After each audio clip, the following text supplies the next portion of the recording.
Alright, so this is one of those videos I wish I didn't have to make, because honestly, this is rough. We've been talking about the firings at Rockstar for the last couple of videos. First when the layoffs started, then when more info came out about the internal union efforts. And now this. An anonymous Rockstar employee has come forward with a verified statement on the GTA forums, and this was confirmed by Spider-Vice himself, and it paints a pretty brutal picture of what's really going on inside of Rockstar right now. And I'm not talking gossip or speculation, I'm talking about first-hand testimony from someone in the building. Morale's reportedly at rock bottom. Developers were allegedly denied union representation. HR reportedly hung up on an employee who had a panic attack.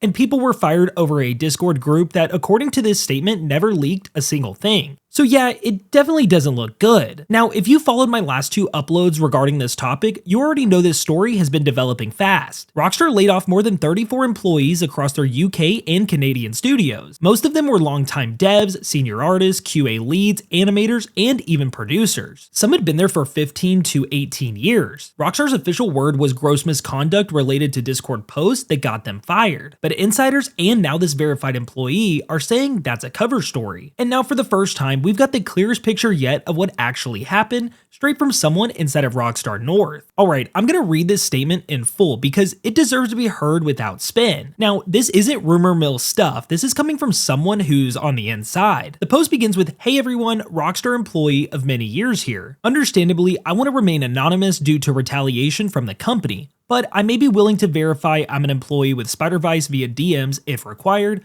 I am also a member of the union. I've been reading a lot of the discussion on here and elsewhere about the firing of more than 34 of my colleagues last week, 31 in the UK and 3 in Canada.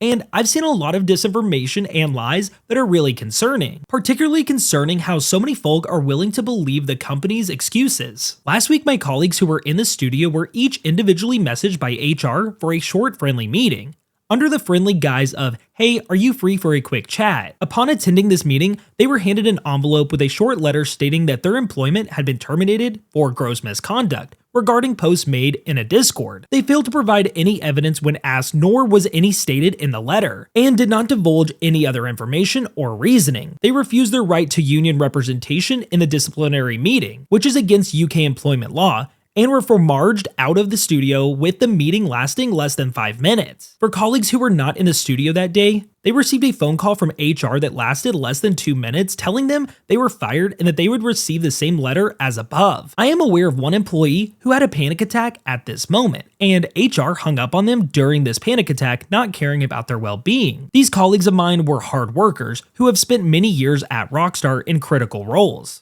with colleagues who had been at Rockstar for more than 18 years and none of them had ever had a disciplinary in that time. They are not easily replaced and will certainly affect us making our project deadlines.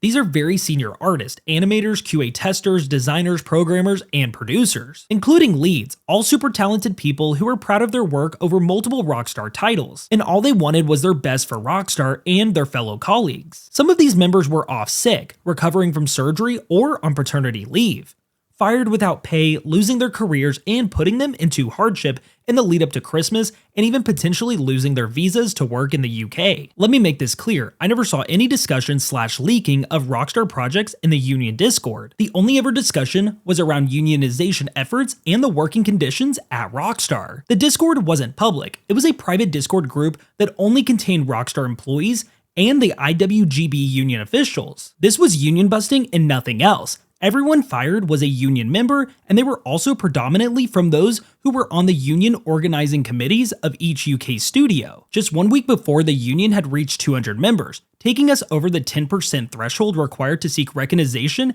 and begin engaging in collective bargaining, allowing us to negotiate directly with management on the key issues that affect us: worsening crunch, inadequate pay, and inflexible working arrangements. They have fired over 34 of us now. There were over 250 of us in that union/employee Discord group. There is the fear that if they get away with this, they'll have nothing stopping them from doing this again and again. Those of us who are lucky and remain for now work in fear. Fearful when talking to each other at the tea prep, fearful that we're next in line and easily got rid of, too scared to go outside the studio and talk to or even acknowledge our colleagues outside protesting in fear of reprisals. Morale in the studio is at rock bottom. When we should be excited about what is to come over the next year, we are totally deflated and our trust and confidence in others is totally shot. which is the truly heartbreaking part. As for us in the union, all of our ambition was to make Rockstar a happier, fairer, safer, and more equitable place. That's all. What has happened clearly shows that we care more about the well-being of our colleagues at Rockstar than the company does. The union remains unbowed and is fighting to win the reinstatement of every dismissed member of staff at Rockstar through legal means and campaigning. This fight is critical. If Rockstar can get away with this, they will keep treating their workers with disdain, disrespect, and subjecting them to continued illegal treatment. Thanks for your time, and I hope this is some of the truth that helps you all understand what's going on here at the moment. It would be really appreciated if you could also share the above link. I won't be cross-posting this to other forums, but please feel free to share. Cheers. Okay, so first off, this isn't just some random post. This statement was verified by Spidervice, the senior admin on the GTA forums, and he explicitly confirmed that this person is legitimate before anyone could dogpile or doubt it. Yeah, we're not reading fan fiction here. This is someone who actually works at Rockstar speaking from inside the chaos. And the word that keeps coming up? Fear. Morale destroyed, communication shut down, HR allegedly acting like a black hole. It's heartbreaking to hear, especially because this isn't just a random studio trying to survive a bad quarter. This is Rockstar Games, the company that's been building the most ambitious game in history. You've got teams pouring years of their lives into GTA 6, animators perfecting tiny details like Lucia's hair, devs coding weather systems that rival real climate data, and now they're being frog-marched out the door for trying to improve working conditions. And here's where it really stings. Remember back in 2018 when all of the crunch culture stories came out? Rockstar promised change. They told press, we're improving work-life balance, we're fixing the culture. Then in 2023 and 2024, we started hearing whispers of positive shifts, hybrid work, better hours, a healthier studio. And now this, 34 long-term employees gone. Many of them the same people who reportedly pushed for fair treatment during the earlier crunch reform. If this statement is true, and given the verification it looks that way, then Rockstar didn't just backslide, they nuked their own progress. So let's talk morale. According to this post, it's completely collapsed. Developers are scared to even talk near the coffee machine. People feel like they're being watched, union members are afraid of retaliation, and that last part's the real killer. Because you can't make GTA 6 in an atmosphere like that. Creativity doesn't survive fear. Innovation doesn't thrive under silence, and morale doesn't rebuild itself when management's apparently pretending nothing's wrong. If you've ever worked in creative production, film, music, or gaming, you know that trust between devs and management is everything. Once that's gone, everything starts to slip. Now, let's be honest, Rockstar's gotta fix this fast, because you can't ship the most anticipated game of all time while the people making it are terrified to even log into Slack. GTA 6 is deep into production. We're past alpha, we're approaching full polished territory. That means every delay, every firing, every morale hit, well, it hurts. And these aren't entry-level hires. These are senior engineers, animators, designers, people who literally shape the look and feel of Rockstar's next game. You remove that experience, you don't just lose man-hours, you lose soul. Now, the part about denying union representation, that's a legal bomb. If what's in that post is true, that directly violates UK employment law. And remember, the UK union behind this, the IWGB, the Independent Workers Union of Great Britain, isn't some weak grassroots thing. They fought companies like Uber in court and won. So if Rockstar really just tried to crush a union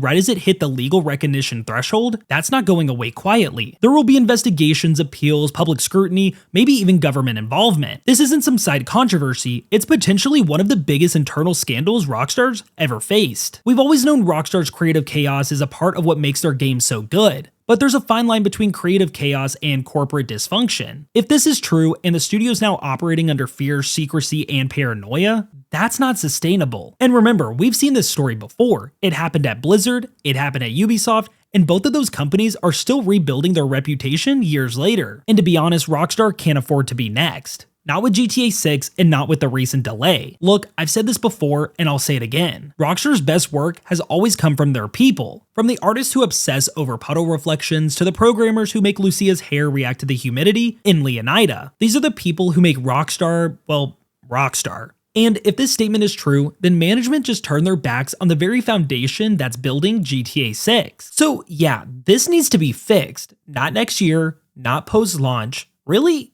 now. Because when morale hits zero, even Rockstar Magic can't survive that. Alright, that's where I'm gonna leave it for now, but you guys know the deal. I want to hear from you. Do you think Rockstar really crossed the line with these firings? Or is there still another side to this we just haven't heard yet? Drop your take in the comments below, I'll be reading through all of them. And while you're at it, make sure to hit that like button, subscribe, and turn on notifications for more videos just like this one. Alright, with that all out of the way, thank you so much for watching, and I'll catch you in the next one.